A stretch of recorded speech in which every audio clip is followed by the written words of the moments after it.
사랑교회 사랑이 넘치는 교회예요. 목사님부터 은혜가 충만하시고 또 장로님들도 참 인상이 좋으시고 또 와서 저녁 식사를 하는데 얼마나 고향이 맛이 나는지 너무 맛있게 잘 먹었습니다. 또 참 찬양도 은혜롭고 또 트럼펫 연주도 잘하시고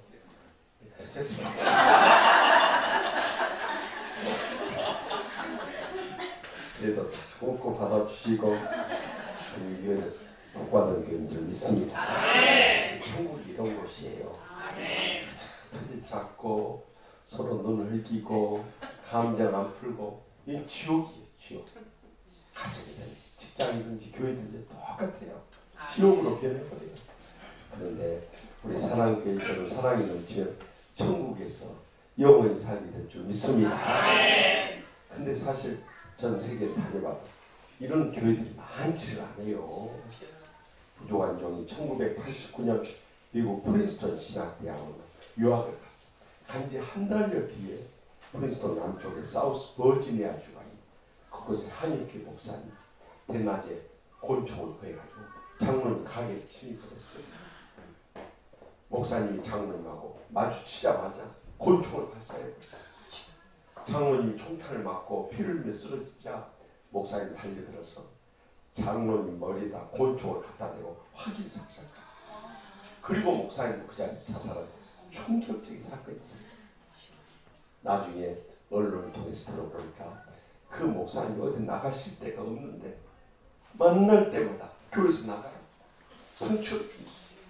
그러니까 목사님이 견디다 못해서 그 장로님을 살해하고 자신도 자살해버린 거예요. 여러분 곤충 맞고 죽지 않으려면은 그때 우리 김덕준 목사님 나가라지 마시기 바랍니다. 곤충 맞고 죽으려면 무슨 일을 못 하겠어요. 알아서 하세요. 그 사건 때문에 선배 목사님 모인 자리에 가봤어요. 그때 선배 목사님 이구동성을 하는 거 아니에요. 우리는 그 목사처럼 교회를 향해서 곤충질을 못 해봤지만 소리나는 곤충을 쏴보지 못했지만 교인들 향해서 소리나지 않는 곤충을 쏴보지 않은 목사가 어디 있겠는가. 전 처음에 그 말이 이해가 안 됐어요. 그런데 박사과정에서 이미 목회를 해보고 한국에 돌아와서 교수하다가 목회 현장으로 돌아와서 보니까 이제는 선배 목사님 말씀이요 뜨겁게 갔습니다. 여러분은 개인의 상처로 인해서 불행과 고통을 했지만 주의 종 수백 명의 양떼 상처를 끌어안고 목회하는 얼마나 힘이 들겠어요. 그 다음에 이제 교인들이 모인 자리에 가봤어요. 그랬더니 또 교인들이 이구동성으로 그 목사님을 성토한 거예요. 아, 우리 장로가 목사에게 상처 줬기로서는 어떻게 목사가 장로를 해서 곤충질을 할 수 있냐 이 말이에요. 이제 다음 주일부터 우리 교회 나갈 때 전부 다 방탄조끼 하나씩 쓸쓸합니다. 놓습니다. 여러분 적어도 교회에서 목사님 장로님이나 제일 많이 받는 분들 제일 충성 다하는 분들 제일 주님께 영광을 돌리는 분들인데 그 상처를 주고받다 보니까 그 끔찍한 살인사건과 자살로 인생을 끝내버리다. 이렇게 상처가 무서운 거예요. 여러분의 마음의 깊은 곳에 쓴뿌리가 돼서 여러분의 성격을 얼마나 신경질적으로 만들어버리고 여러분의 행동을 얼마나 폭력적으로 만들어버리고 여러분의 신앙생활을 얼마나 부정적이고 비판적으로 만들어버릴지 몰라요. 그러니까 그것이 마음의 쓴뿌리가 돼서 여러분들을 지옥으로 끌고 가고 있는 거고 그런데 그것도 깨닫지 못하고 지금 말세의 마지막 때 이 사탄이요 이 지상교회 얼마나 강렬하게 갔어요. 한국 교회만 보더라도 싸우지 않는 교회가 없어요. 사랑교회하고 치유하는 게 빼놓고 교회마다 싸운 자리가 태어난 거예요. 그래서 부족한 영 어떻게 하면 이 상처받은 마음을 치유할 수 있을 것인가. 이 상담 치유학을 전공하게 된 거예요. 교회 가면요 은혜 받더라 축복 받더라 말을 많이 하지 우리 마음을 터치를 안 해줘 버려요. 그래서 미국에 와서 7년 동안 유학생활을 했어요. 많은 이론과 실제를 배웠습니다. 그 원리 성경이 다 나와 있어요. 오늘 봉독이 2절의 말씀이지만 이 말씀 속에 지난날 어떤 상처도 다 치유받고요. 올 때는 불행과 고통에서 왔다면 돌아갈 때는 행복에 감격을 하고 돌아갈 수 있기 바랍니다. 그러면 주님은 어떻게 말씀하시냐 이 말. 오늘 본문 에베소 4장 31절 말씀 다시 한번 다 같이 읽겠습니다. 너희는 모든 악독과 노함과 분열과 떠드는 것과 비방하는 것을 모든 악을 버리고 아멘. 여기 보니까 상처의 증상들이 다 나와 있어요. 우리가 상처받고 치유가 안 되면 사람이 악독해지고 노하고 분내고 떠들고 비방하고 악의를 품게 되는 거예요. 이 가운데 하나라도 걸리는 것 다 있으시죠? 없는 죄도 소용없어요. 그것은 지난날 우리가 상처받고 치유가 덜 됐다는 증거인 거예요. 그래서 이 상처의 감정을 내어버리라고 명령하고 계신데 우리는요 유교의 체면 문화에 젖었어요. 상처의 감정을 버리기는커녕 인정조차 안 해버려요. 부부 사이 다퉜을 때 한번 물어보시오. 당신 화났어? 하면 뭐라? 화났어! 분명히 얼굴 표정이나 목소리 여기하고 화가 나면 화났다는 거죠. 당신 기분 나쁜 것 같은데 뭐라고? 기분 안 나쁘. 인정조차 안 해버려요. 그리고 그것을 가슴에 딱 끌어안고 어디 두고 보자 벼르면서 살아간다. 여러분 그렇게 되면요 여러분의 속 다 썩어버려요. 뿐만 아니라 그것이 여러분의 신체 건강에까지 악영향을 미쳐서 뼈마디를 다 말라 비틀어지고 그래서 생겨난 게 신경성 질환이라는 거예요. 현대인들의 질병의 3분의 2가 이 마음에서 오는 거예요. 그뿐만 아니라 그 상처의 감정의 응어리가 계속 고타가 생긴 게 뭔지 아세요? 암덩어리. 실제로 연세대 세브란스 병원에서 지난 18년 동안 임상연구를 했어요. 그때 감정을 쏟아버리지 못한 사람과 그때 감정을 쏟아버린 사람을 임상연구를 해봤더니요. 그때 감정을 쏟아버리지 못한 사람들이 그때 감정을 쏟아버린 사람보다 암 발병률이 2.7배가 높아요. 그러니까 결국엔 그 상처의 감정이 화근이 돼가지고 암으로 불행과 고통 가운데 죽어가더라는 거예요. 그러니까 여러분들 암에 걸려서 빨리 주님 뵙기 원하면은 감정 풀지 말아버리시오. 끝까지 끌어안고 어디 두고 보자 벼르면서 평생 살아버리세요. 그럼 주님이 빨리 오라 할 것이오. 뭐라고 너 그렇게 속 터지게 사냐. 여기 와서 빨리 쉬어라. 그리고 빨리 부를 것이오. 여러분 그러니까 암 걸려가지고 불행과 고통 가운데 죽고 싶으면 알아서 하시오. 절대 그렇게 신앙생활해서 안 되는 거예요. 자기만 불행 고통 가고 죽어합니까? 그 병수반 하는 사람 얼마나 불행과 고통을 겪습니까? 결국 자기의 상처의 감정을 자기가 하나님 말씀대로 치유 못 받으니까 모두 불행하게 만들어버려요. 그러면 이 상처의 감정 어떻게 내어버리냐 이거예요. 대부분의 사람들은 만만한 사람들한테 쏟아부어버려요. 밖에서 기분 나쁜 일 있으면 집에 와서 누구한테 쏟아부어버려요? 아이고 경험도 많으시오. 마누라한테 쏟아부어요. 마누라가 뭔 죄가 있냐 이거. 그럼 마누라 또 누구한테 쏟아부어요? 어이구 평소에 너무 열심히 잘했던 거예요. 바로바로 나와버려요. 일단 쏟아부어버려요. 그럼 애들은 누구한테 쏟아부어요? 강아지. 그 집은 강아지라도 키우니까 괜찮지만 강아지 없는 집은 어디다 쏟아부을까? 그래서 학원 폭력이 생긴 거예요. 모든 사회 폭력은요 가정 폭력에서 시작돼요. 그러니까 지금까지 이 땅의 살인마들 봐보세요. 다 어린 시절부터 사랑의 상처와 그 결핍을 겪었던 자식들이 나중에 커서 정말 충격적인 살인 사건들을 터뜨린 거예요. 그러니까 나 자신만 불행한 것이 아니라 주위 사람들 다 불행으로 몰고 가버린다니까요.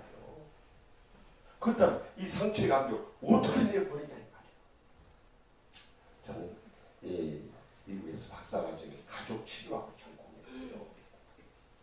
그래서 우리 교인들한테 이것을 좀 전해주려고 시카고 한인연합장을 담임하면서 매주 가정 세미나를 했어요. 한 40커플, 80명의 부부들이 모여서 이렇게 그룹별로 성경 공부하고 전체 모였습니다. 특별 프로그램 매주 하나씩. 한 번은 부부 10계명을 써서 발표하고, 그래서 교인들도 나오고 우리 목회자 대표, 우리 부목사님 4분이 나왔어요. 먼저 부목사님 발표하는데 제 1계명 신경질 내지 맙시다. 그래서 제 마음속 사모님이 신경질 좀 내신가 하는 생각이 들었어요. 제 2계명 신경질 내지 맙시다. 사모님이 얼마나 신경질 내시나 그럴까 그 생각 들었거든요. 그 제 3계명 신경질 내지 맙시다. 사모님이 얼마나 신경질 내시면 저럴까 그런 생각. 그런데 놀랍게도 10계명까지 신경질 내지 맙시다. 신경질 내지 맙시다. 신경질 내지 맙시다. 신경질 내지 맙시다. 신경질 내지 맙시다. 신경질 내지 맙시다. 정말 그 소리 들으니까 신경질 나버리는 거예요. 아니 한두 계명도 아니고 어떻게 1계명부터 10계명까지 그럴 수 있냐. 그 순간 목사님 곁에 서 계시던 사모님 얼굴을 쳐다봤어요. 얼굴 파랗죠. 누구더라고 한 소리. 그때 제 마음속에 소름이 끼치는 거예요.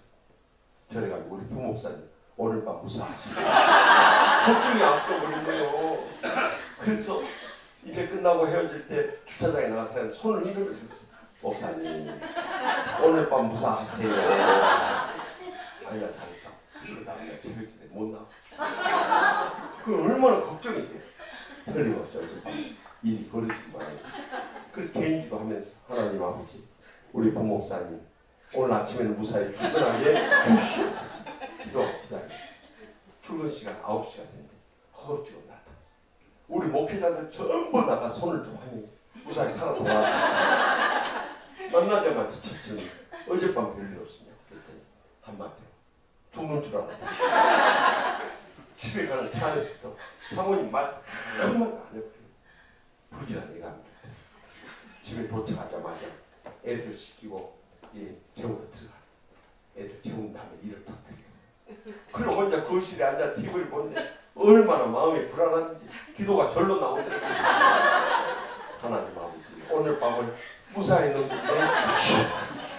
기도하고 있는데 사모님 나올 시간이 안 나오는 거예요. 이상하다 생각해서 애들 방문을 살며시 열어봤다. 하나님께서 조금 전에 기도 응답 하셨어요. 사모님이 애들 재우라 같이 자빠져 자고 할렐루야. 그래야 살아난 거예요. 그런데 그 다음날 새벽에 눈이 버뜩 뜨였는데 바로 나올 수가 없다. 왜냐하면 그 사모님은 화가 났을 때 화를 안 풀어주고 나가. 그 다음 보복이 얼마나 크시나. 이라크 보복을 저리 가라니까. 그러니까 나오지를 못하고 집에서 개인 기도하고 시간 남아서 사모님과 애들이 아침 샌드위치 싸고 기다리고 있습니다.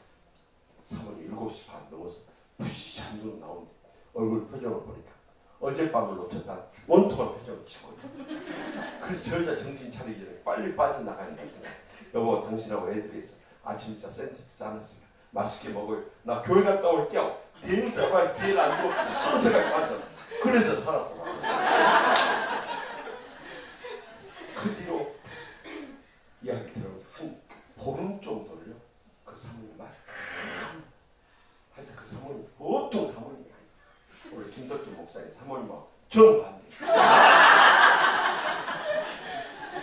그렇게 우리 교회에 몇 달 있다가 LA에 크게 부목사로 저희가 1997년에 귀국한 꼭 LA에 들렸다가 가는 거예요. 그래서 그 댁에서 한 주간 머물게 하세요. 그런데 사모님 옛날 사모님이 아닌 거예요. 목사님이나 그 자녀들이나 저희 가족들 너무 잘한 거예요. 그런데 내가 참 의아할 수가 없어. 목사님과 둘이서 물어봤어요. 목사님 사모님 옛날 안 같으시네요. 그것이 웃으면서 다 목사님 덕분이라고. 그래서 뭐가 내 덕분이야? 전에 시카고 있을 때 가정 세미나 하면서 우리 네가 와서 발표했었잖아요. 그래서 그때 저희 집사람이 얼마나 창피해서하고 수모를 겪었던 것이. 그 전까지만 했더라도 누구 면전에 상처가 다 쏟아부었대. 근데 그날 이후부터 화가 났어. 그 자리를 피해서 꼴방으로 들어가더라고요. 그 그래서 이 여자가 들어가서 안 나오니까 뭐 하는가 보자고 문을 열어보면 그때마다 주님 앞에 엎드렸어. 자신의 상처가 주님 앞에 다 쏟아붓더라고요. 그리고 치유되고 회복되면 일상생활에 돌아간다. 제가 그래서 큰 은혜를 받았어요. 여러분 지금까지 살아오면서 남편이나 자식들한테 잔소리하고 큰소리 쳐서 그 인간들 변합니까? 변해요 안 변해요? 네, 그들만 안 변한 것이 아니라 다른 집도 다 안 변해요. 그런데 지혜롭지 못한 여자들은 내가 남편이나 자식들 뜯어고친다고 잔소리 큰소리 치고 그래도 안 되면 죽이라고 달려들다가 또 한 대씩 얻어 터지면 거울에 선글라스 끼고 나타나요. 여러분 언제까지 그렇게 살아야겠습니까? 이제는 죽여하고 달렸지만 죽여라는 말 조금만 약하게 보세요. 그럼 뭐가 돼요? 하여튼 알기는 잘하는 주의하고 주님 앞에 쏟아 부을 수 있길 바랍니다. 여러분들이 눈물 콧물 쏟으면서 저 인간하고 계속 살아야 됩니까? 말아야 됩니까? 언제까지 이렇게 불행과 고통 속에 지옥같이 살아야 됩니까? 주여 어느 때까지 하고 눈물 콧물 쏟으면서 주님 앞에 부르짖을 때 그때 주님의 위로의 음성이 들려와요. 아멘. 네가 얼마나 속이 뒤집어지면 그렇게 눈물 콧물 쏟으면서 나한테 하소연. 내가 네 심정 안다. 그래도 너나 되니까 그 인간 맞겠지. 그 인간 누가 맞겠지. 지금까지 참고 이겨내왔는데 참고 상기는 조금만 더 참고 기다려. 내가 언젠가 그 인간 손 보마. 여러분 사람의 변화는 주님이 손 볼 때 변하게 될 줄 믿으시고 절대 인간이 못 뜯어고쳐요. 목사도 못 뜯어고치죠. 성령님이 역사하셔서 그 심령 뒤집어 놓을 때 심령은 변화가 있는. 그래서 여러분들 상처의 감정 이제는 더 이상 사람들 쏟아붓지 말고 주님 앞에 쏟아부으세요. 그저 여러분 상한 마음 다 쏟아부을 때 그 치유의 첫 번째 과정입니다. 그때 마음이 개운해져.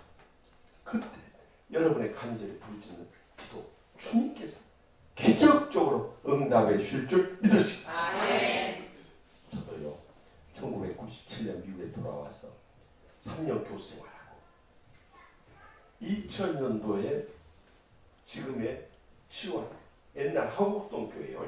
우리 교회 하곡동에서 가치턴을 딱 지나가자면 오른쪽에 그 있잖아요. 그 교회세요. 얼마나 싸우는 교회인지 몰라요. 난 모르고 갔어. 그랬더니 당에 처음 이 모임부터 남북이 대치하듯이 당회가 시작하자마자 큰 소리가 막 터져요. 당은 좀 열받으면 왜 큰 소리 안 나오고 있어. 내가 그것까지 이해해. 근데 큰 소리 치다 갑자기 세상 방언이 터져버려요. 왜? 아니 장군들이 얼마나 열을 받으면 저렇게 쌍욕이 나올까. 내가 그것까지 이해했어. 그런데 그걸 더 이상 못 견디니까 차를 박차고 일어나서 몸싸움이 벌어져. 막 뛰쳐. 아니 왜 씨발로만 넣었냐. 나 정말 충격을 받았어. 저는 노량진교회 레민수 목사님께서 늘 한평한 교회에 배우다가 장로님이 막 몸싸움이라고 집사들도 막 몸싸움 일어났는데 젊은 내가 42살에 그 교회 간 거야. 젊은 목사가 막 60대 장로님들 50대 집사님들이 막 싸우는데 그걸 내버려 둘 수 있겠어요. 막 달려서 뜯어 말린 거예요. 근데 여러분들 남편이나 자식들 뛰쳐나갈 때 팔다리 붙잡잖아요. 다 뿌리쳐. 어디를 잡아야 돼? 혁티를 잡아야 돼. 왜냐면 거기 중심에 이 몸이 무게가 있기 때문에 혁티를 잡으면 꼼짝을 못해. 오늘 집에 가서 다 실습 좀 해보세요. 그래 막 혁티를 잡아서 뜯어 말린 거예요. 저는 고등학교 때 유도를 했어요. 유도 초단이 제가. 근데 지금까지 써먹을 기회가 없어요. 나 치유하는 게 처음 써먹었어요. 지금 웃으면서 이야기하면 그때는 비참해요. 세상에 이런 장로인데 이런 집사님도 어떻게 평생 목회하는 거야. 그래서 그 싸우는 모습 볼 때마다 저는 눈을 뜨고 이렇게 지켜보지만 마음속으로는 주여 주여 언제까지 저렇게 싸우는 모습을 보면서 목해야 돼. 주여 주여 하면서 주님 앞에 내 마음에 상처받은 감정 다 쏟아. 새벽마다 엎드리면 하나님 아버지 우리 교회는 언제까지 이 싸움을 해야 됩니까? 주여 언제 이 싸움이 끝납니까? 어느 때까지 참고 기다려야 돼? 주여 눈물밖에 안 나오는 거예요. 왜냐면 희망이 안 보여버리니까 오도가도 못하고 어떻게 하면 좋냐. 그래가지고 새벽마다 엎드려서 눈물로 기도하기를 1년, 2년, 3년, 4년, 5년, 6년, 7개월 7년 가까운 세월을 주여 주여 울부짖으면서 기다립니다. 그런데 하나님께서 찾다 진물의 손을 펼쳐서 내리치는 데요. 불러가 불러가 버리고 쓰러뜨릴 분들 쓰러뜨려 버리고 내쫓을 분들 다 내쫓아버리고 그러면 교회를 싹 정복시. 그래야 교회가 은혜롭고 화평한 교회로 부흥하게 된 줄 믿으시기 바랍니다. 그래 지금은 갑자기 싹 부흥하고 얼마나 성령 충만한 행복한 교회가 되어버린지 몰라요. 나는 한 거 아무것도 없어. 새벽마다 주여 주여 어느 때까지 울부짖으며 주님 앞에 내 상처가 쏟아놓는 것밖에 없어요. 그런데 주님께서 내 자신의 마음만 치유해 주신 것이 아니라 교회도 온전히 치유해 주신 줄 믿습니다.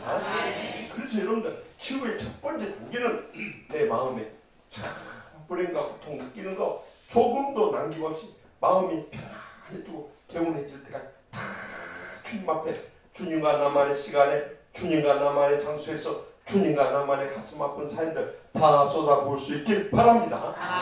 이것이 치유의 첫 번째 단계. 두 번째는 그 빈 마음에 하나님 사랑을 강구해야 돼. 그러면 로마서 5장 5절 말씀하지. 소망이 우리를 부끄럽게 하지 아니하면 우리의 주신 성령으로 말미암아 하나님의 사랑이 우리 마음에 부음받게 되니 주님의 마음이 가득 채워질 때 그때 우리는 치유의 두 번째 단계. 에베소 4장 32절 상반절 말씀 다 같이 읽겠습니다. 서로 친절하게 하며 불쌍히 여기며 아멘. 여러분 내게 말할 수 없는 불행과 고통의 상처를 안기다는 그 원수 같은가 어떻게 친절하게 하고 불쌍히 여길 수 있겠습니까? 내 감정을 못한 거예요. 그런데 하나님의 사랑을 간구했더니 그 사랑이 채워주니까 그 원수 같은 사람을 친절하게 하고 불쌍히 여기며 왜냐하면 그들도 지난날 상처받고 치유받지 못한 상처의 피해자고 희생자들이기 때문에 저는 미국에서 이제 박사과정 공부할 때 5년 4개월 동안 이렇게 한연합단을 담임했는데요. 제가 이렇게 미국 이민 생활을 겪어보니까 대한민국 사람들은 대한민국에서 사는 사람이 가장 복받은 사람들인 줄 믿으시기 바랍니다. 아멘. 어느 사람들 미국에 보내가서 일과에 본촌들이 살 때가 천국이요. 사랑교회가 천국 같은 교회였구나. 그때 깨달을 것이. 왜 미국 생활이 정말 불행과 고통의 현장이냐면요. 첫째는 고향산점 부모의 형제에 따라서 태평양 건너 2억만이 태양가에 산다는 것이 외로웁니다. 여러분들 남자도 군대만 가도 외롭고 여자도 시집만 가도 외롭고 저기 태평양 건너 2억만이 산다고 생각합니다. 정말 외로운 거예요. 두 번째, 다른 언어, 문화, 인종들과 어울려 산다는 것이 너무 스트레스. 저도 미국 가서 영어로 석사 박사과정 공부했습니다. 얼마나 스트레스 받는지. 저만 스트레스 받는 것이 아니라 영어도 저 때문에 스트레스 많이 받는 거예요.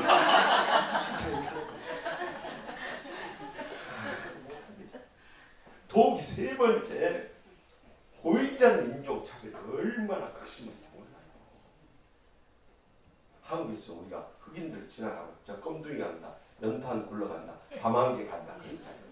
미국 가보세요. 흑인들 우리 보고 저 눈 찢어진 간다, 저 노란기 간다, 저 오렌지 굴러간다 그래요. 우리 자식들도 마찬가지. 대학 들어갈 때까지 전부 초등학교, 중학교, 고등학교 다 했던 애들이 대학 가면서 존재가 사라져. 왜 그런가? 제가 목사 기도하는 가운데 깨달아진 것은 대학 가면요 거기서부터 쫙 갈라서 그래요. 그 전까지 고등학교 때까지 백인, 흑인, 히스패닉 친구들 다 그룹별로 갈라져.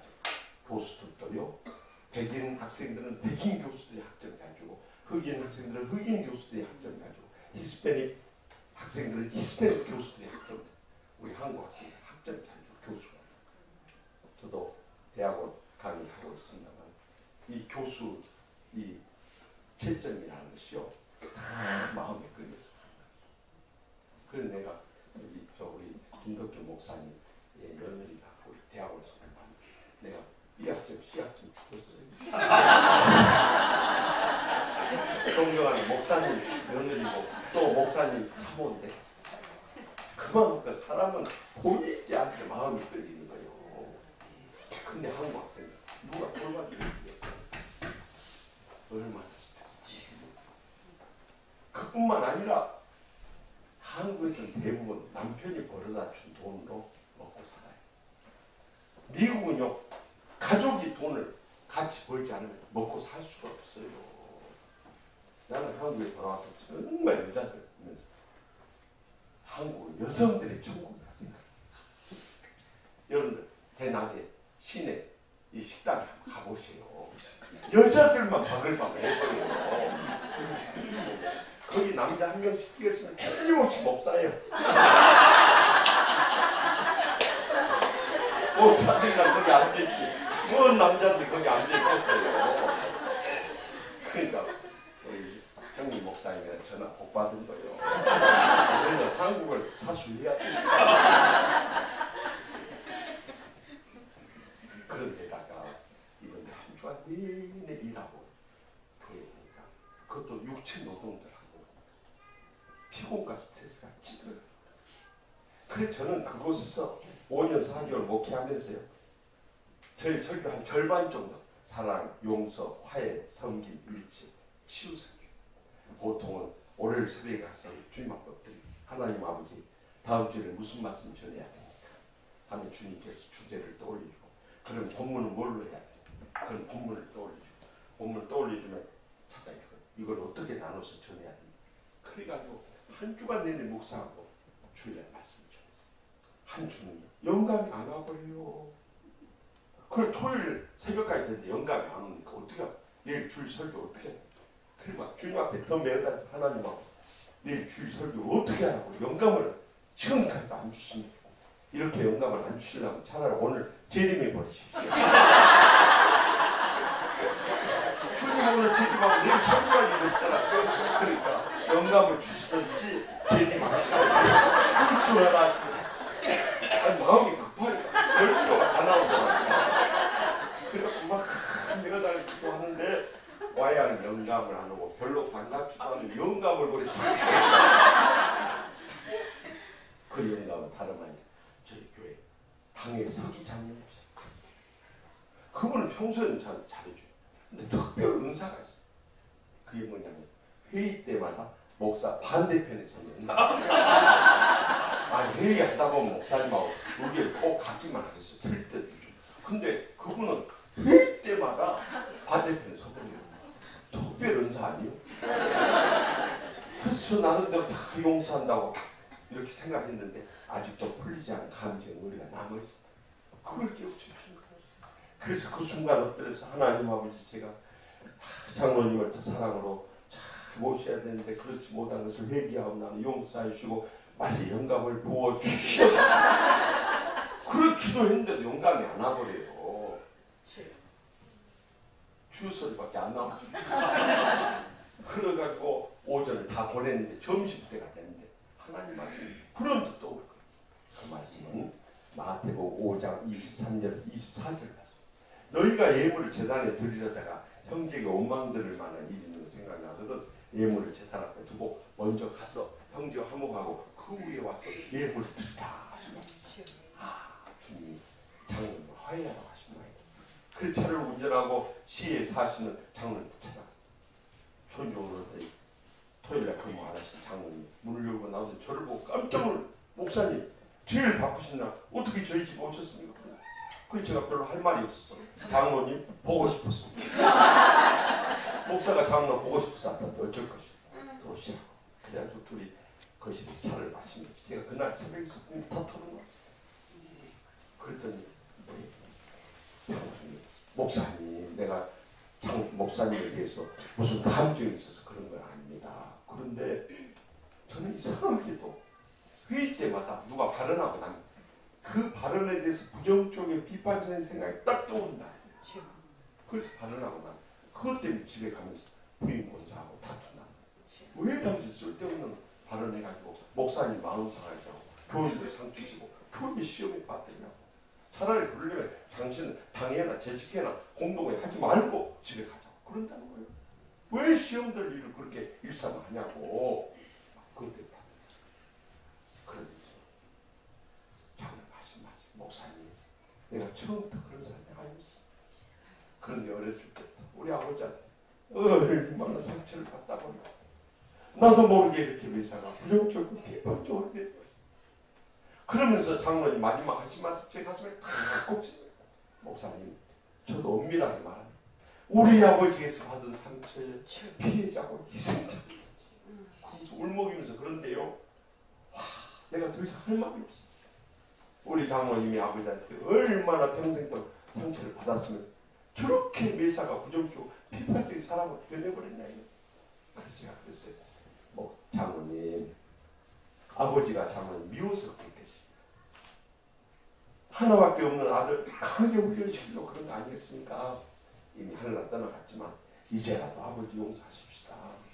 장로님 아버지 용서하는 기도하죠. 제가 장로님 위해서 기도드렸어요. 기도하십시다. 이 장로님 60 다 되십니다. 무릎 꿇고 눈물을 톡톡 흘리면서 지나간 세월 말할 수 없는 상처를 안겨줬던 아버지를 용서하는 기도를 하는 거예요. 그 눈물의 기도소리를 들으니까 제 가슴도 먹먹해지면서 우리 장로님 지난날 그 아버지로부터 받은 상처로 인해 말할 수 없는 불행과 고통 가운데 살아 이제 오늘 다 용서의 싸움 남은 인생이라도 천국의 행복의 감격 속에 살게 하여 주시옵소서. 기도를 마치고 나서 서로 끌어안고 장로님 사랑합니다. 목사님 죄송합니다. 화해하고 집으로 돌아오는데 아주 뛸 듯이 기쁨 돌아오면서 차 안에서 찬송가 191장 찬송 내가 매일 기쁘게 순례길 행하며 주의 팔이 나를 안보하니 나와 동행하시고 모든 염려하시니 나는 숲에서와 지키고다. 다같이 성령이 대신에 할렐루야 함께 하시네 좁은 길을 걸으며 밤낮 기뻐하는 것 주의 영이 함께 하리라. 아멘. 막 이 찬송 부르고 돌아오는데 막 눈물이 하여 쏟아진 거예요. 너무너무 기쁘고 감격스러워. 그래 집에 돌아와서 서재 책상에 딱 앉자마자 하늘문 열리더니 막 영감이 쏟아지는 거예요. 제가 오죽하면 주님 계속 불러주시옵소서. 한 시간 받아 적으니까 설교 한편이 완성돼. 그날 저녁에 묵상하고 기도하고 그 다음날 주일에 강의했었어요. 여러분 목사님 말씀 중에서 가장 감동적이고 파워풀한 말씀이 어떤 말씀인지 아세요? 설교를 안 해봤어요. 알 수가 있습니다. 조금 전에 은혜 받은 말씀. 이거 막전에 찐빵 아니에요? 얼마나 따끈따끈하고 힘이 오라는 맛있겠어요. 제가 그날 그 전날 은혜를 체험했으니까 강단에 서서 사랑하는 성도 여러분 하는데 막 눈물이 쏟아져요. 왜냐하면 우리 이민자들의 아픔을 내가 누구보다 잘 알잖아요. 저분들이 한국에만 살아도 자기 전공 살려서 참 사무에 일을 하면서도 살 수 있는데 미국까지 왔어. 평생 해보지 않은 일들 밑바닥 일들 하면서 저렇게 살아가는 이 양떼들 생각이 얼마나 가슴이 아파요. 그래서 처음부터 사랑하는 성도 여러분 한데 막 눈물이 쏟아지는 거예요. 여러분 고향 산청 모임 멀리 태평양도 이역 말고 다양하게 왔어. 다른 언어, 다른 문화, 다른 인종들 섞여 있어요. 얼마나 지치고 힘들고 살아가는 거예요. 더욱이 흑인들까지도 우리를 조롱하고 멸시하고 인종차별을 당하면서 이렇게 서름 속에 살 뿐만 아니라 우리 자식들까지도 다 인종차별을 당해서 학교에서부터 직장에 가서 높은 지 올라가지를 못하는 거예요. 우리도 한국에서 안 했던 일 한 주간 내내 뼈 빠지게 이렇게 하고 왔어. 정말 주일날이라도 우리가 서로 위로받고 해야 주일날 와서까지 서로 상처를 주고받고 마음에 말할 수 없는 불행과 고통 아니다. 이렇게 지옥같이 싸우면서 살다 어느 날 갑자기 쓰러져 세상 떠나. 여러분 천국에 갈 수 있을 줄 아십니까? 이 땅의 지옥처럼 감정 안 풀고 싸운 사람 어떻게 죽은 다음에 천국 간답니까? 만에 하나님의 은혜로 여러분 천국 갔다 합시다. 무슨 낯으로 주님의 얼굴 대하고 무슨 얼굴로 서로를 대하려고 언제까지 이렇게 지옥처럼 살다가 인생 끝내려고 이제라도 통에 잡아갈 수 있길 바랍니다. 우리 이 시간에 한번 통성으로 기도하십시다. 엎드려서 기도하는데요. 지금 기도한 것이 아니라 그때 기도했다니까요. 근데 왜 여러분 다 단체로 우리가 엎어지냐고 말이에요. 왜 감지하는 거 튀어나오고 아이고 그 목사님의 그 교인들이에요. 순진한 교인 처음 봤어. 깜짝 놀라서 반쪽으로 나는 왜 엎어진다 그랬어. 그때 반쪽 또 튀어나와. 진짜 동서기도 한주하려고 저렇게 착하네. 사람이 어디 있을까? 아들만 있으면 며느리 사는 김무경 목사님 며느리 잘 덮었어요. 아주 순박한 정말 착한 며느리도 뭐가 생겼구나. 우리가 보통 주일 낮에 통성기도 잘 안 하잖아요. 근데 그날 막 성령이 강골 해가지고요. 통성기도가 아닐 거예요. 그러니까 다들 말을 못했지만 가슴에 딱 흥을 끌어안고 있어. 근데 그것을 딱 터뜨려 주니까 건물 쏟아지지 막 쏟아지는데 하면서 그렇게 오는데요. 통곡 기도가 터져나오고 여러분 수백 명 교인들이 막 통곡하면서 그렇게 오는 걸 들어보셨어요. 막 제가 통성 기도를 인도하는 전멸할 정도예요. 그래 기도가 안 그치는 거예요. 그래 종을 울렸어요. 그래 기도를 진정시키고 제가 마무리 기도하고 우리 시간 다 같이 일어나지 마세요. 일어날까 겁나네요. 수준할 교육이 어디 있을 거 아니에요. 그때 일어나는 거예요. 그때 그래, 우리 다 일어났어. 사랑으로 잘 이해하지 못했답니다. 용서와 사랑을 고백합시다. 찬양대 가서 말도 못해. 서로 끌어안고 그렇게 제가 60평생이니까 어렸을 때부터 못했지만 수많은 예배를 그렇게 감동적인 예배. 그리고 우리 시카고 가인에 났다는 게 완전히 변화가 일어나기 시작합니다. 제가 그 교회 처음 가려고 우리 상계 목사, 김 목사 그 교회는 가지 말아요. 왜 그 교회 가면 안 됩니까? 그 교회 목사 찢어주는 교회예요. 왜? 어떻게 목사를 찢어주는 그 전 목사 나 쫓아버렸다는 거예요. 김 목사 첫 담임 목사 그런 데 가면 다친다. 절대 가지 마. 근데 기도하면 주님은 가라고. 그래서 내가 그 선배 목사한테 그랬어요. 목사 어떻게 찢어주는 가보려면. 그리고 갔더니 근데 그 마음에 어린 상처들이 있었던 거예요. 그것을 다 쏟아붓고 주님의 사랑으로 치유받으니까 이 사랑의 공동체로 탁 뚫렸어요. 그래서 시카고에서 제일 가는 교회로 풍부하게 된 거예요. 아멘. 알고 불쌍한 사람. 뭘 가든 여러분 목사님 평생을 여기다 젊음을 가지고 일생을 쏟은 거예요. 목사님들이요. 이렇게 그 상처의 증상들이 나타나요. 첫째는 머리가 빠져. 머리 안 빠진 분은 두 번째 머리가 휘어져. 그러니까 앞이 캄캄한 일들이 많으니까 안경을 쓰게 돼요. 목사님도 몇 개 증상이 나타나요. 여러분들 우리 목사님 위해주고 잘해줘요.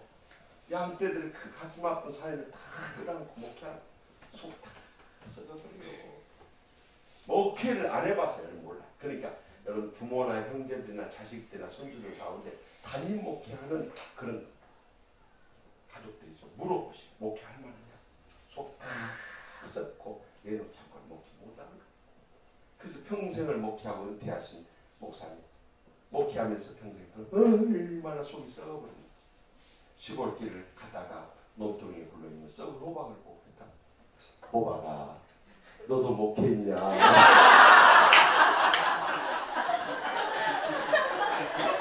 얼마나 속이 썩어버렸어요. 그러니까 여러분들 주의 종 절대 마음 상하게 가슴에 묻지 않고 피눈물 절대 하면 안 돼요. 여러분 하나님의 종을 괴롭히면 하나님이 기뻐 받으시겠어요. 주님이 기뻐 받으시면 평생 또 사명을 가지고 하세요. 그러나 저는 어렸을 때 저희 부모님, 장모님, 권사님한테 들었지만은 제가 40년 목회하면서 보니까 그렇게 주의 종 가슴에 묻지 않고 눈물 흘리게 할 사람은 우리 부모님 말씀으로 피눈물 흘리고 자식들 다 당해버려요. 여러분 주위에서 한번 봐보세요. 주의 종 괴롭히고 잘된 집안이니까 절대 하나님 살아있지 않는다고 살아계시면 절대 다 망해버립니다. 주의 종은 주의 종이 심판하는 거지. 지가 하나님 같은 높아서 하나 되었어요. 절대 그러면 안 돼요. 그러니까 마음 상한이 있으면 기도해버리시오. 하나님 아버지 우리 목사님 손봐버리십시오. 그 기도하는 거 여러분 카드 나온 거예요. 절대 달려들면 안 되는 거예요. 주님이 하고 주님이 여러분의 기도가 오르면 주님이 손 보실 거예요. 근데 지금까지 저렇게 건강하게 살아있는 기도가 안 먹히거든요. 불쌍해. 우리 목사님 얼마나 힘드십니까? 불쌍해. 목사님만 불쌍해. 사모님도 불쌍해. 목사님은 그래도 강대하는 사람 큰 소리 하지.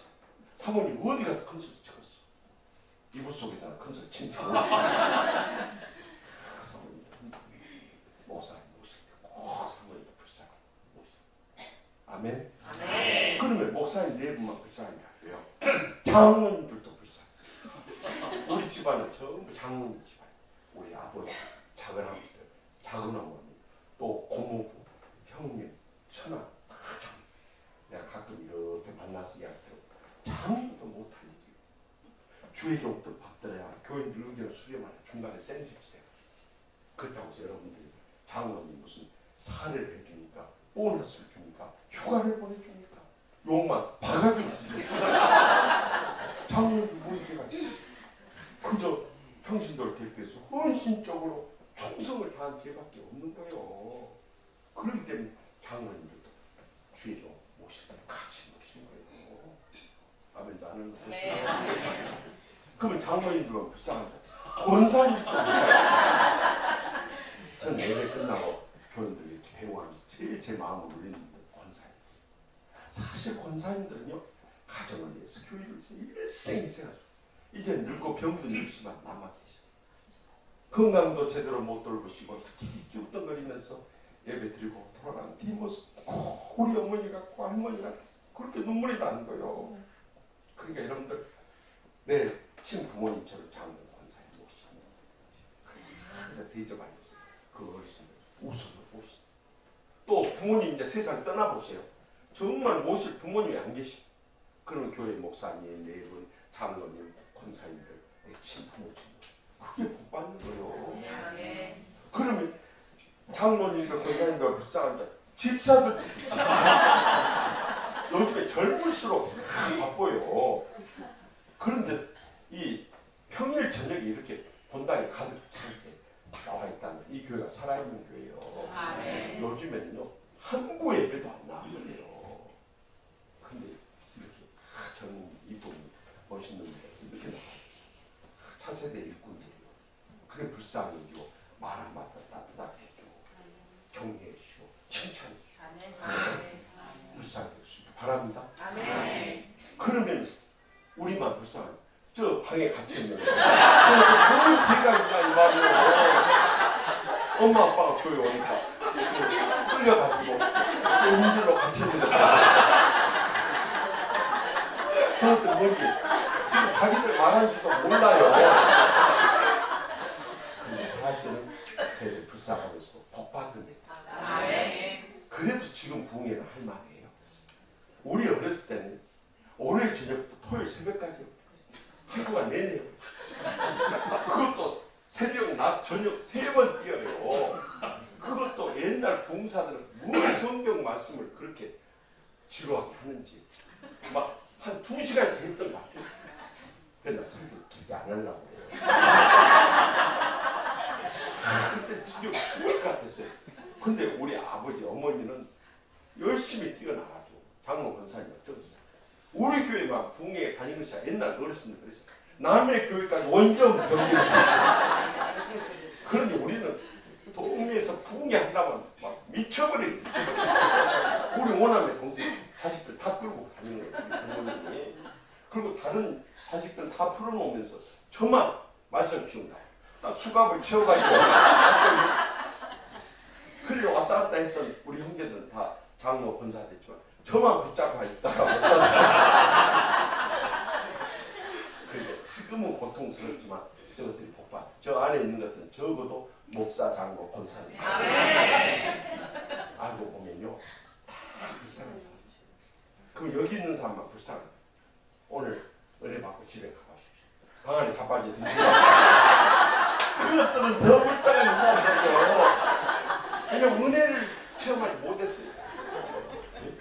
팁은 나의 목자심이 하고 방 안에 자빠지 둥근 것을 모르겠어요.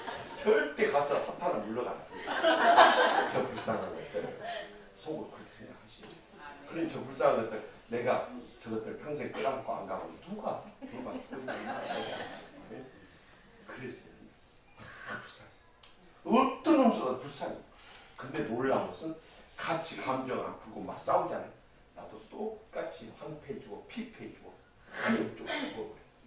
근데 내가 어느 순간부터 십자가에 살아가고 불쌍히 순간 눈물이 나오면서 내 자신이 치유되면서 행복이 회복되면서 그 감동이 원수 같은 날 감동시키고 변화시킬 줄 믿으시기 바랍니다. 그래서 치유의 두 번째 단계는 어떤 원수가 친절해 불쌍.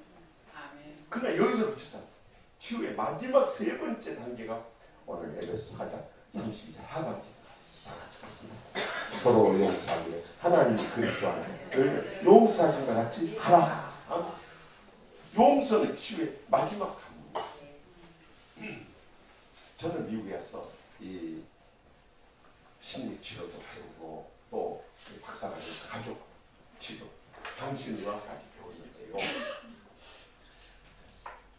이렇게 여러분 신경정신과 치료한다고 해서 여러분 마음의 병들이 막 금방 치료받는 거예요. 거기서 심리치료, 약물치료까지 겸해서도 적어도 신경정신과 치료받으면 다 아실 거예요.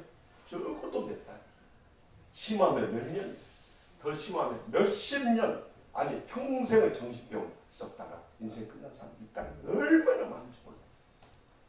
그런데 기독교 복음의 치유는 한순간에 철천지 원수가 형제를 돼 서로 끌어안고 눈물로 하야하면서 용서하면서 치유받아. 그런데 세상 치유와 이 복음의 치유의 차이점이 뭐냐 이게. 가장 큰 차이점은 세상 치유에는 심리치료, 약물치료 아무래도 용서가 빠진다. 그러나 복음의 치유에는 십자가의 사랑이 용서가 폭발적인 치유력이 있어가지고 어떤 원수가 다 용서하고 하나 되버린 거예요. 그렇게 용서가 힘이 있는 거예요. 그런데 용서해야 한다는 모르는 사람이 어디 있냐. 여러분 몰라서 안 합니까? 알면서도 그 왼수 같은 인간 생각하면 속이 뒤집어져 버리고 만나면 그냥 무릎 꿇고 죽여버리고 싶으시오. 알면서도 못했는 거예요. 그래서 오늘 말씀은 용서라는 명령 이전에 용서의 방법을 가르쳐주고 있어요. 다시 한번 다 같이 읽겠습니다. 서로 용서하기를 하나님 용서합시다. 아멘. 여러분 하나님이 그리스도 통해 우리를 어떻게 용서해요? 하나밖에 없는 죄 없는 아들을 십자가에 죽여가면서까지 용서하시고 내가 너희를 용서하죠. 이것은 불가능한 용서를 우리에게 명령합니다. 저도 이제 시집간 딸아이가 하나 있어요. 딸이 하나밖에 없습니다. 얼마나 딸바보가 돼버려 아빠가. 그런데 거기에다가 생김새까지 저를 닮아버리니까 형이 얼마나 다컸어요. 그런데 식성까지 똑같아. 걔도 나도 김치 없이는 못 살아. 김치니까. 내가 지금까지 수많은 교회 집회를 다녀봤잖아. 나는 사랑교회처럼 김치 맛있는 교회 대박이네. 처음. 정말 누가 닮았어? 네? 누가? 다 같이 닮았어요. 다 같이 닮았어요. 아, 강사님 진짜 김치 맛있게 하시대. 김장할 때 한 통 보내주시오. 내가 권사님 위해서 평생 기도할게요. 네, 네. 서울 특별시 강서로 15길 37 치유하는 게 일 목사 김우신 앞으로 나는 김치 한 놈만 먹고 그러니까 우리 딸하고 우리 딸이 27살 시집가기 전까지 저는 평일에 새벽 일찍 나와서 밤늦게 들어가니까요. 토요일 점심 먹고 나서 또 주일 설교 다 끝나고 주일 저녁까지 금식 들어가니까요. 점심 한 끼니. 그러니까 우리 집사람처럼 편한 사람이 어디 있겠어. 그때 우리 세 식구가 모여서 식사합니다. 27년 동안 우리 딸 시집 갈 때까지 우리 토요일 날 메뉴는 뭐냐? 김치김밥에다 김치찌개다. 바로 2개 만든 거 2개. 우리 집사람 얼마나 편하겠어. 근데 여자들 편한 줄도 몰라. 아니 미국 보내니까 빨리 고생해봐야 하고 편하게. 그래 식성까지 갔다. 잠자는 습관까지 갔다. 저는 베개 딱 되면 10초 안 넘니까. 걔는 5초라고. 그뿐만 아니라 이 패션 감각이나 마음씨 착한 것까지 다 달라. 우리 교인들이 그래서 그런가 보다 하고 살아요. 그러니까 얼마나 정이 더구나 주의로 헌신하고 우리 목사님 아들님처럼 주의로 헌신하고 신학까지 해가지고 또 아버지를 위해서 상담학 교수들이라고 상담학 교수 석사까지 들어갔어요. 얼마나 사랑스럽겠어요. 근데 그 딸 죽여가면서 원수 용사라고 저는 못하고 하나님 아버지 저는 이제 살 만큼 살았습니다. 저를 불러가시고 우리 딸을 살려주십시오. 이것이 부모 심정. 근데 주님은 그 하나밖에 없는 죄 없는 아들 이 땅에 보내서 십자가에서 가장 모진 최악의 이 사역을 당하게 하면서까지 우리를 용서해주고 내가 너희를 용서하지 마. 용서하는 거. 용서 여러분들 못해서 믿겠습니까? 용서 못한다면 둘 중 하나예요. 그 사람은 틀림없이 십자가 용서를 체험하지 못했든지 그가 십자가의 사랑을 체험했다고 끝까지 우긴다면 용서하는 명령에 정면으로 불복종. 그런데 오늘날 많은 교인들이 이 중요한 용서 하나를 못함으로 인해서 평생 마음의 상처가 치유가 안 돼. 이게 성격 변화 안 돼. 행동 변화 안 돼. 신앙 변화 안 돼. 목사, 장로, 권사, 집사 했어도 똑같아 버려. 더 했으면 더 했지. 덜 하지 않는단 말이야. 그리고 무슨 우리가 신앙생활 한다고 할 수 있겠냐. 자기 삶 변하지 않은 사람 이 시간 정말 내 자신의 모든 상처 내어놓고 어떤 원수라도 용서하는 데서 치유되고 회복될 줄 믿으시오. 내가 치유되고 회복돼야 모든 관계가 회복되고요. 날마다 천국의 축복과 행복의 감격 속에 살아가게 되는 거예요. 근데 왜 천국을 잃어버리세요? 아직도 내 마음속에 풀리지 않은 감정이 의리가 남아있고 그 상처가 치유가 안 돼서. 저도 그랬습니다. 저는 장로님 권사님 가정에 5남매 중 셋째로 태어났어요. 엘프레드 애들러라고 하는 심리학자가 말하기에 자녀들의 출생 순서를 보면 그 성격을 파악할 수 있다고 했어요. 첫째로 태어났으면 손들었어요. 나쁜 말 안 할 테니까. 손들었어요. 첫째 자녀는 첫 자녀의 부모님이 관심과 애정을 쏟아요. 그래서 전체적으로 첫 자녀들 성격이 안정되어 있고 성실하고 책임감하고 리더십도 있어요. 전화 받아보세요. 내 말이 물어보세요. 그런지 아까 물어보세요. 그렇다고 해서 책 찾는데 상처가 없느냐. 부모들이 어렸을 때 자식들을 뵐 때도 꼭 큰애부터 펴버려요. 네가 동생들 본이 안 돼서 동생들이 저 모양이다. 제일 힘이 차고 넘칠 때 제일 많이 얻어터져.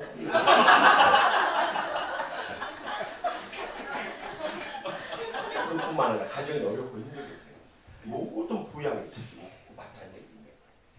그럴 때 맞장애도 스트레스 많이 받습니다. 그래도 맞장애 괜찮고요. 막내 손 들어보시죠. 막내들은 벌써 얼굴에 막내. 왜 그러냐면요. 이거 마지막이라 해서 부모님 남은 사랑을 다 쏟아버려요. 그러니까 막내들은 절대 성격이 구김살이 없어요. 막내들은 착합니다. 막내들은 절대 악의가 없어요.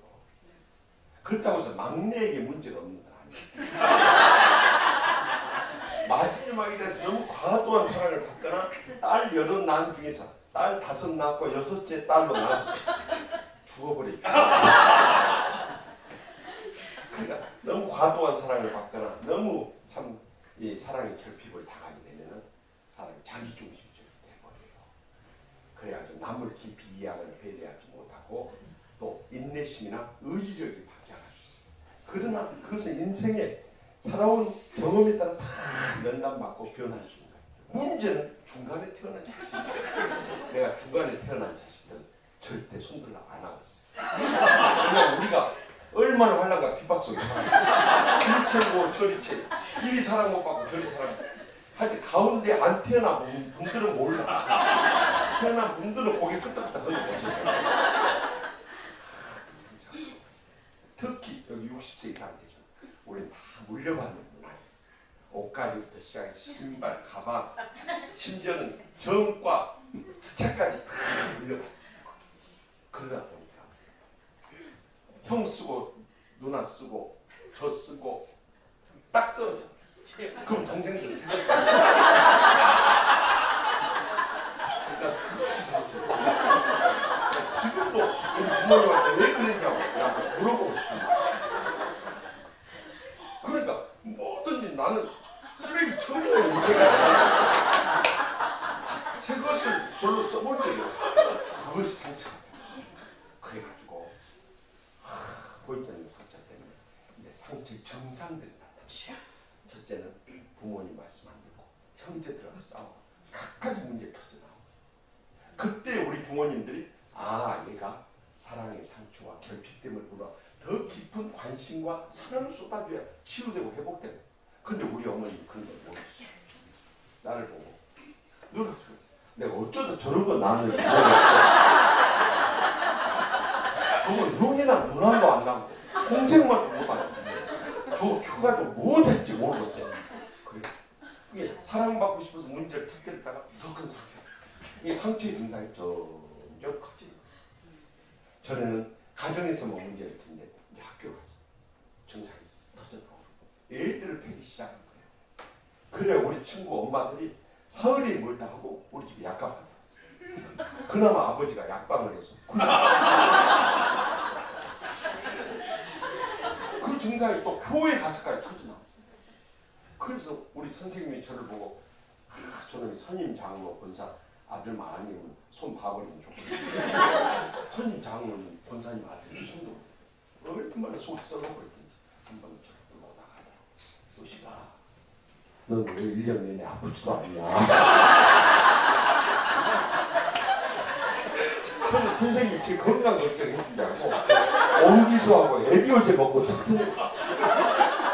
우리 어렸을 때는 옹기수하고 에비올제라는 어린이 고급 영양제가 있어요. 가난한 집 그것도 못 삽니다. 근데 우리 아버지가 약방하니까 한쪽 주머니에 옹기수 담고 한쪽 주머니에 에비올제 담고 옹기수 먹다가 식중나면 에비올제 먹다가 식중나면 옹기수 얼마나 튼튼해 보였어요. 그러니까 이놈이 빠지면 좀 교회가 평안하게 빠지지도 않아요. 속썩어. 그렇게 막 안팎으로 종횡무진 문제를 터뜨리고 다니까 우리 어머니가 한계점이 일어나. 지금부터 꼭 52년 전이요. 저 초등학교 4학년. 여러분 50여 년 전에 기억을 되살리는 그 사진이나 설명이나 듣지 않도록 기억. 근데 저는요 다른 기억을 안 나는 그 기억만 얼마나 충격을 받았는지 지금도 엊그제일처럼 생생해 보여요. 우리 어머니가 해준 거예요. 우리 원어민 자식들 부를 때 내가 지금까지 참고 살았다가 오늘은 너희들한테 발표할 것이 있다 그러고요. 그래서 나는 우리 어머니가 무슨 중대 성명을 발표하려고 저러신다. 그리고 이렇게 듣는데 다른 자식은 다 내가 낳았지만 그것이 적어서 다리 밑에서 좋은 자식. 근데 그때 꼭 그냥 햄머로 뒤에서 탁 얻어맞은 것처럼 앞에 탁 그렇지 않아도 나는 인간 차별을 당한다. 소돔에서 그 상처 가운데 살았는데 우리 어머니가 그 선포를 해버리니 이게 앞뒤가 딱 들어맞아. 다른 좋은 자식이니까 그러니까 이렇게 나를 차별했구나. 그 순간 눈물이 쏟아지는데요. 더 이상 그 자리에 설 수 없어. 그래서 집을 뛰쳐나. 밖에 나갔는데 해질 무렵이라 애들 다 집에 들어가 아무도 없는 거예요. 그래서 전봇대 밑에서 떨면서 혼자 눈물을 흘리고 있다가 이제 들어가고는 싶은데 가족들이 이제 못 들어가고 그래서 잘 때가 기다려요. 한 12시 가까이 돼서 얘는 한 방에 다 붙어자. 다 자고 있다. 그래서 들어갔어. 옆에 옛날처럼 끼워서 잘 수도 없어요. 그냥 우부차시. 그래가지고 그 다리 밑에서 힘을 뒤집어 쓰고 얼마나 서러움에 눈물이 나는 베개가 적시적으로 울면서 엄마는 어디 계세요?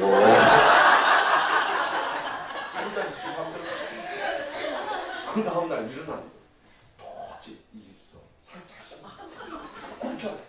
우부 부모, 우부 이 형제들 어떻게 대하고 사냐 이 말이야. 그래서 마음을 결심. 내가 스스로 목숨을 끊자. 아버지 극약통에 가서 옛날 시골에서 꼼장이냐 사이나라고 그걸 끓여서 이 백색덩어리 이만 크대. 그걸 끌어내가지고 먹으려고 하니까 한 입에 들어가기 너무 커버린 거야. 그래서 이거 깨먹으려고 하는데도 하나님 저를 살려주라. 이게 너무 오래된 거야. 그래 안 깨져. 못 먹어버리고 아마 알사탕처럼 만들어져. 나눠져 있었어요. 알사탕도 못 먹었어. 그 어린 철없는 때.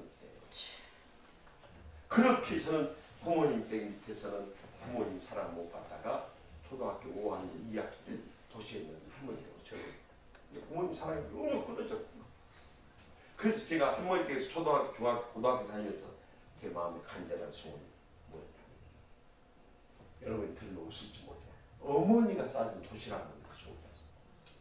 우리 할머니가 정성을 다해 도시락을 싸주시는데요. 학교 가서 도시락 뚜껑을 딱 열면요. 친구들 도시락을 이렇게 보면 뭔가 부족하게 느껴져요. 그 보이지 않는 어머니, 아버지의 사랑이라는 그 공백이 있어요. 그러니까 고아원에서 자란 애들 심정이 충분히 이해해요. 그러다 서울로 대학 가서 1학년 말에 원인모를병으로 한 달 보름 시골 정비한테 죽어가다가 주님을 만나요. 성령의 불세를 체험하고 그리고 살아나가지고 이제 서울로 올라왔어. 사실은 제가 한양공대를 다녔는데 연세대 신과대로 가려고 신과대 사무실 찾아갔어요. 그랬더니 이과에서 문과로 편입이 안 된다는 거예요. 그래서 할 수 없이 야간 진학을 들어갔어요. 그래서 저녁 6시부터 10시까지 4과목 수업을 받는데 저녁에 한 11시 넘어서 집에 들어오고 근데 저희 어머니가 한두 달에 한 번씩 저희 자녀들을 돌보느라고 서울에 이렇게 올라오시는데 제가 밤마다 11시 넘어 들어오니까 저희 여동생 물어봤던 거야. 너 오빠 왜 이렇게 밤마다 늦게 다니냐? 오빠 신학 공부해요. 그랬더니 그날 돌아왔더니 우리 어머니가 심각한 얼굴을 하고 계시. 너 금방 그래도 건너와라. 그래서 나는 못 모르고 딱 들어가자마자 들어서 앉자마자 너 신학 공부한다면서. 예. 그랬더니 나는 우리 어머니 좋아하실 줄 알았어. 그랬더니 다짜고 자신을 너 신학 공부 안 하면 집에서 나가시. 세상에 본사는 아들이 신학 공부한다고 내가 물질로 못하고 기도로 후원이야. 이래야 본사 아니요? 집에서 나가라는 거예요. 그때 어린 시절 상처기 하나 내가 우리 어머니 변함이었구나. 여전히 나를 사랑하지 않고 이해하려고 하죠. 어떻게 권사를 양반이 저렇게 말할 수 있을까? 그래서 그리고 내가 정말 너무 실망스러워서 일어나 딱 나가려고 하는 저 나가는 저를 보고 그런 거예요. 내 사랑하는 자식에게 무거운 십자가 지워주고 싶지 않다. 근데 그 말이 가슴에 와닿지 않아. 권사가 할 말 없으니까 또 명령까지 그래서 저는 신학 공부하면서요. 집에서 물질 한 푼도 도움 못 받아요. 그러니까 어떻게 해서든지 장학금 받으려고 더 열심히 공부하고 미국 유학 갈 때도 프린스턴에서 전액 장학생 선발했더라고요. 그래서 그 합격해가지고 갔지. 제가 모은 돈이 있어서 갔겠어요. 그래 가서도 처자식이 딸려놓으니까 식당에 접시답게 하면서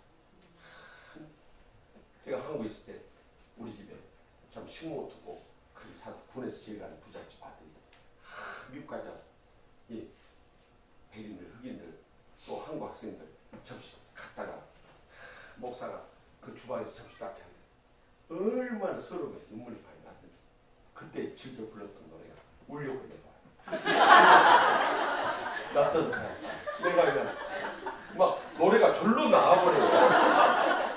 여러분 인생의 밑바닥을 경험하지 않아요. 트로트가 가슴에 와닿지가 않아요. 나 그래서 요즘에 송강이나 고명서 팬이에요 팬.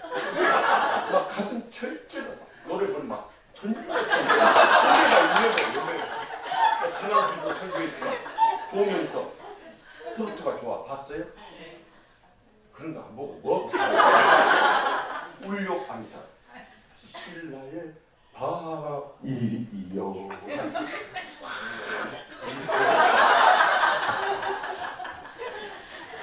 근데 그 서러우니까 그 노래가 나오더라고요.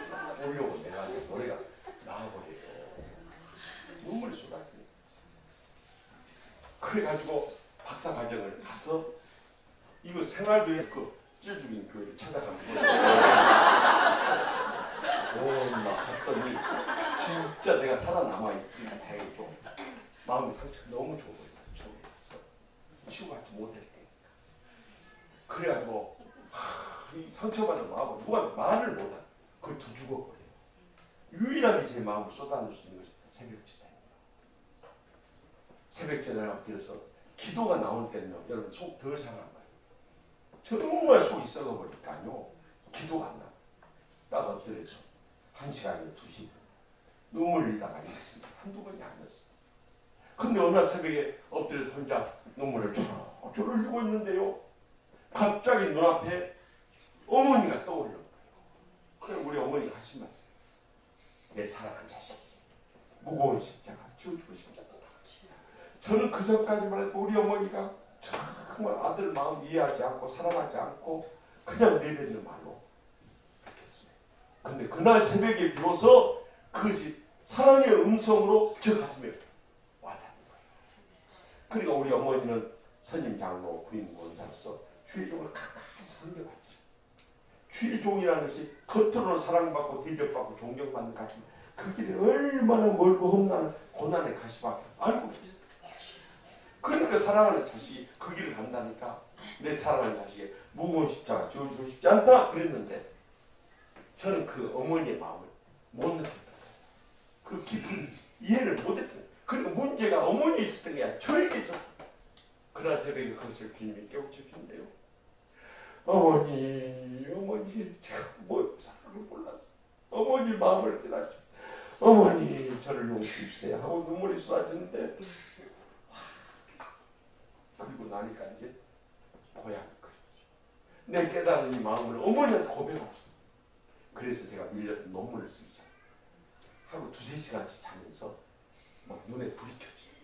5개월 만에 350페이지 영문 논문을 다 써버린 거예요. 그리고 박사학위 받고 이제 돌아가려고 방에다 사표를 냈더니 우리 장로님 우리는 목사님 사표 못 받아.